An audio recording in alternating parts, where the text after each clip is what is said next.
Welcome, welcome, welcome to another episode of enLIGHTen Up with Div and Deb. And I'm excited for today's episode because we're going to be chatting about relating and how do we know when it's fear speaking and whether it's fear or our gut. Yeah? Yeah.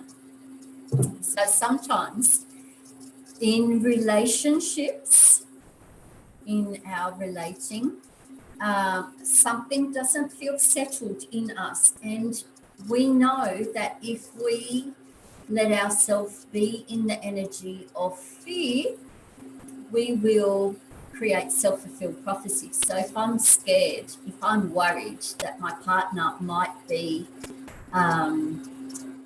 unfaithful, cheating, I don't want them to cheat.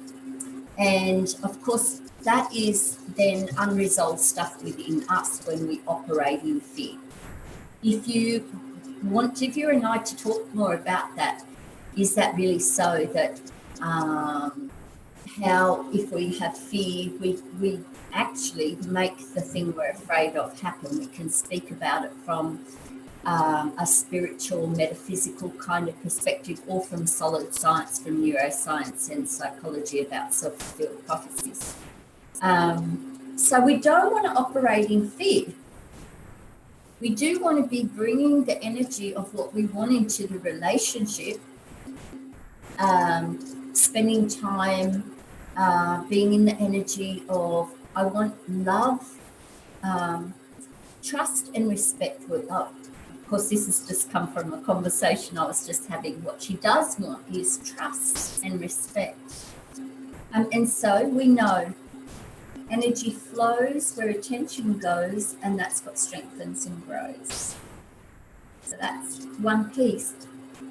However, there are also times when that's sorted, and yet our gut tells us, is giving us a little jiggle, feels a bit jiggly. Something needs attention here. And so I'm bringing that to just say it can be difficult to distinguish. Is there a little thing our unconscious is saying, oh, here's some intuitive information or some gut brain information saying something needs attention here? Or is it us bringing our own fear and insecurity and insert? Because they both, I don't know about you, but they have a kind of similar feel inside. Would you agree? Sometimes, yeah, they can. They're for me, it's this unsettled feeling in the gut that's like, ooh, something's going on here. So yeah, they can absolutely have a similar feel. And I would say, even though they feel similar in the gut, for me, other aspects of my body feel different when it's fear versus when it's just kind of a gut, like instinctual awareness. Do you have that experience?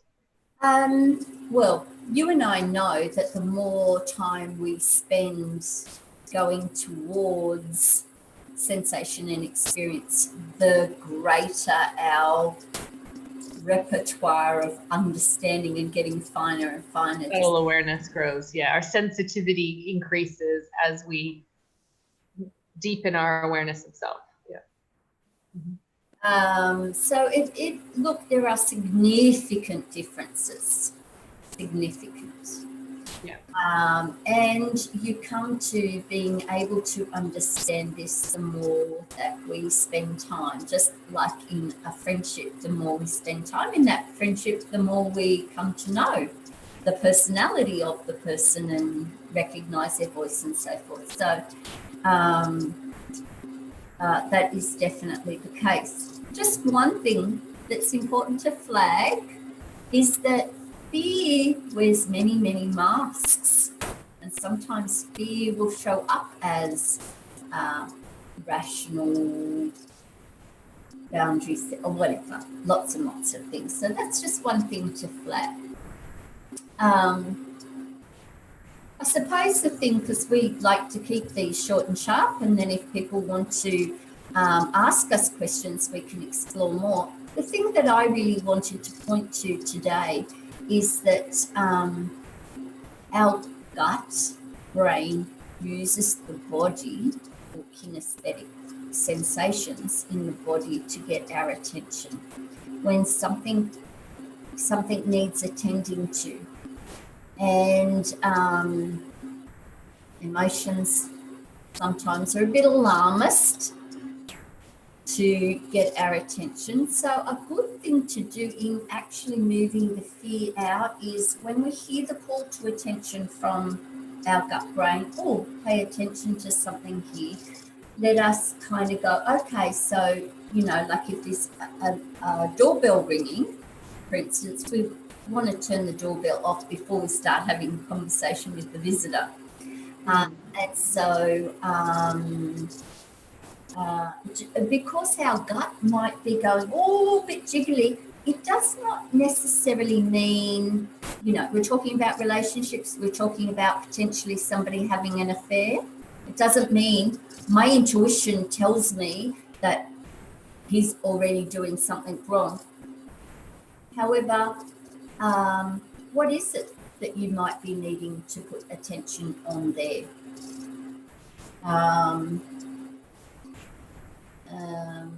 Yeah, and you know, what I discovered in this conversation with a friend was her partner, he's had 2 times he's been betrayed in the relationship himself. And then another time he was accused of being not appropriate, like that he might have been having an affair with someone in his partner's life. Now he has this lovely partner who's very committed and conscious and wanting to operate in an aligned way.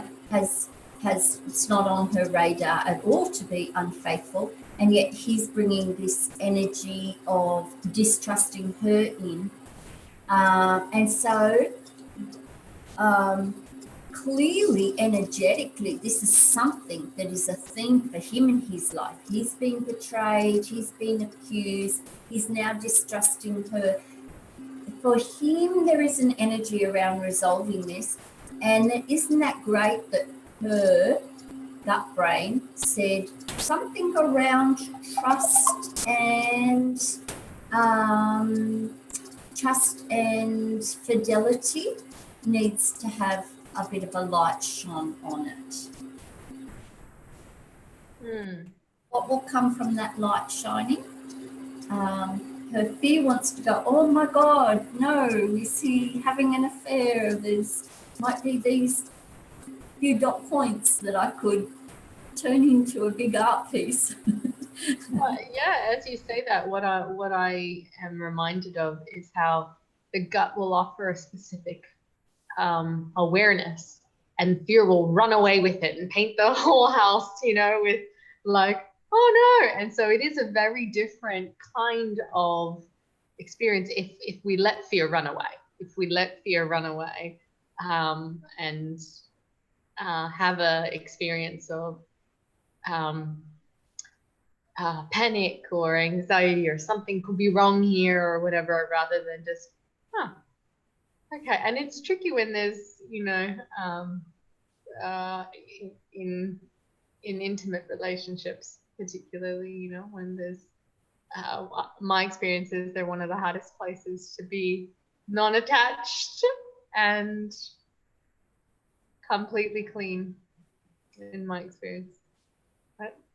Which is why I love to talk about relationships, as do you, because this is a kind of special space where we get to do more cleaning up than in any other space, any other opportunity life will offer us. This one gives us the richest stuff. So, you know, there was a lot more in the conversation. But so, what did you hear that I've brought as a consideration for us this conversation in summing up? To summarize, to recognize there will be wisdom in what the gut offers, and then fear can extrapolate that into something way beyond what it actually is and distort that. So to be mindful, fear wears many masks as well, and sometimes fear disguises itself as logic and rationality or boundary setting, or there's different ways, but as you tune into your body and get the sense of, does this feel aligned, still centered, aligned, what you know to be congruent, you'll have a better idea of what's the wisdom that the gut is offering, and be able to have a conversation about that with your partner, about that. Like, so my gut tells me there's something going on for you in the space of trust or fidelity. Would you say that's so? Is that so? And we could talk about that in a very different way than if fear was to take over. It would be a very different conversation. So and at the same time, I mean, we're also pointing to how important it is to have honest and candid conversations, because the temptation for this person is, oh, he could respond like this, he could respond like this, he could respond like that. Let me shy away from it for fear of causing this or that or the other. And I can tell you that one's catastrophic. You do not want to be doing that in your relationship. But so, as you said, yes, just having that kind of conversation, and as well just checking over here, what am I bringing in myself? Am I bringing in fear, or have I checked that I have lovely clean attention onto what is it that I want to be there in the relationship? Trust, respect. Am I, have I activated that I bring in also to the conversation? Yeah. So we'll wrap up there.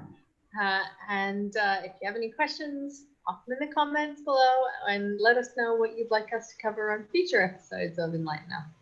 We're here for every Monday around lunchtime. So bye for now. Bye.